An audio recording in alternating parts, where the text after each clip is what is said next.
ఆసన్నమైంది. ఇటు అధికార కూటమి, అటు వైసీపీ అస్త్ర శస్త్రాలతో సన్నద్ధమైపోయాయి. ప్రతిపక్ష హోదాను డిమాండ్ చేస్తూ షరా మామూలుగానే ఈసారి కూడా అసెంబ్లీకి దూరం అని ప్రకటించింది వైసీపీ. దానికి అధికార పక్షం నుంచి అదే స్థాయిలో కౌంటర్స్ పడుతూ ఉండడం ఇప్పుడు పొలిటికల్ గా కాకరేపుతోంది.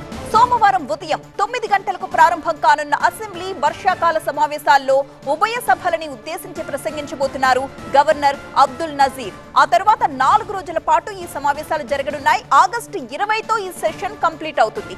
అసెంబ్లీకి దూరమే అంటూ మరోసారి వైసీపీ ప్రకటించడంతో దిగువ సభలో వార్ వన్ సైడే అని స్పష్టమవుతోంది.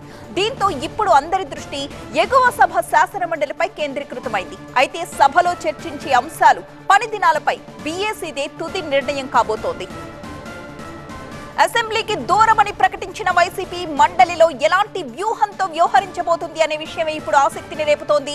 గత సెషన్స్ లో ప్రభుత్వంతో డి అంటూ మండలిలో మంటలు పుట్టించిన ఫ్యాన్ పార్టీ ఈసారి కూడా అదే తరహాలో దూకుడుగా ఉండాలని చూస్తోంది. ఇప్పటికే డిఎస్సీ అంశంలో రాష్ట్ర వ్యాప్త ఆందోళనలు చేస్తున్న పార్టీ మండలిలో బలంగా తన వాయిస్ వినిపించాలని చూస్తోంది. అందుకు ధీటుగానే అధికార పక్షం కూడా సిద్ధమవుతోంది.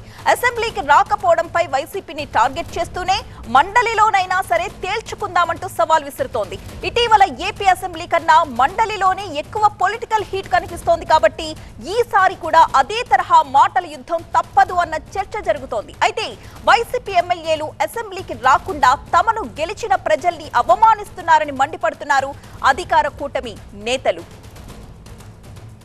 ప్రజలు ప్రజాప్రతినిధులుగా ఎమ్మెల్యేస్ని ఎన్నుకోవడం అంటే వారు సమస్యలు, ఆ నియోజకవర్గంలో సమస్యలు కానీ, ఆ చుట్టుపక్కల నియోజకవర్గంలో ఉన్న సమస్యలు కానీ, ఆంధ్ర రాష్ట్రంలో ఉన్న సమస్యలు కానీ ప్రభుత్వం దృష్టికి తీసుకుని వెళ్ళటానికి అత్యున్నతమైన వేదిక. అటువంటిది జగన్మోహన్ రెడ్డి గారు వారు ఎమ్మెల్యేస్ని కూడా అసెంబ్లీకి వెళ్ళొద్దు అని చెప్పడం అనేది చాలా చాలా అత్యంత దారుణమైన విషయం. వారు వర్గంలో ఉన్న ప్రజలకి ఏ విధంగా ముఖం చూపించుకుంటారు, ఏ విధంగా సమాధానం చెప్తారు?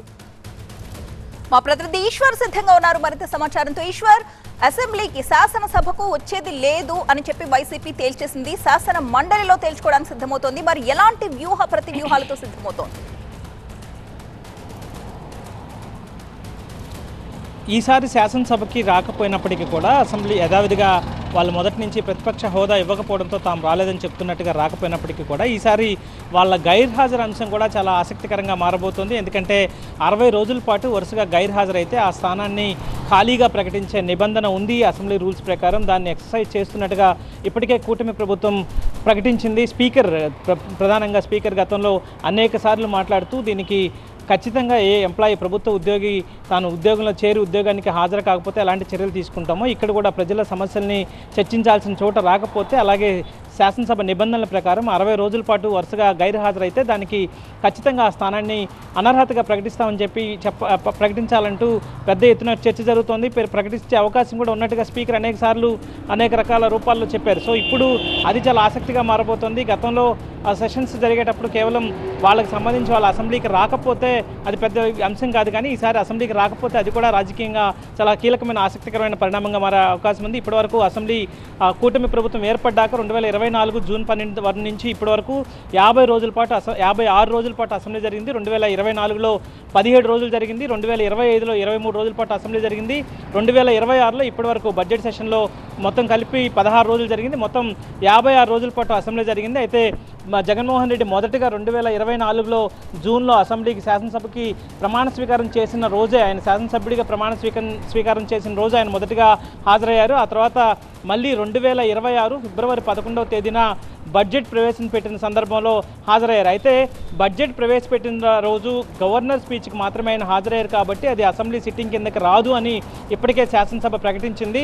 సో ఈ నేపథ్యంలో 56 రోజులు పూర్తయ్యాయి కాబట్టి మరొక 4 రోజుల పాటు వరుసగా గైర్హాజరైతే ఆ స్థానం ఖాళీ అవుతుందన్నట్టుగా ఇప్పటికే స్పీకర్ పలుసార్లు చెప్తున్నారు కాబట్టి దాని మీద ఆసక్తి నెలకొంది. ఈ సెషన్లో అది ప్రధానమైన అంశంగా కాబోతోంది. ఆ తర్వాత మరొక కీలకమైన అంశం ఈసారి అసెంబ్లీ సెషన్స్లో ప్రభుత్వం బీసీ రిజర్వేషన్ల బిల్లును తీసుకురాబోతోంది.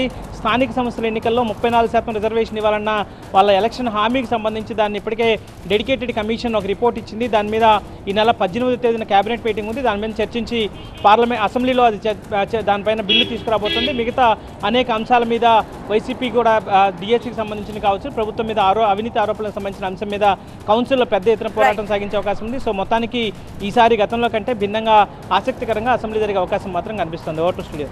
Thank you Eshwar.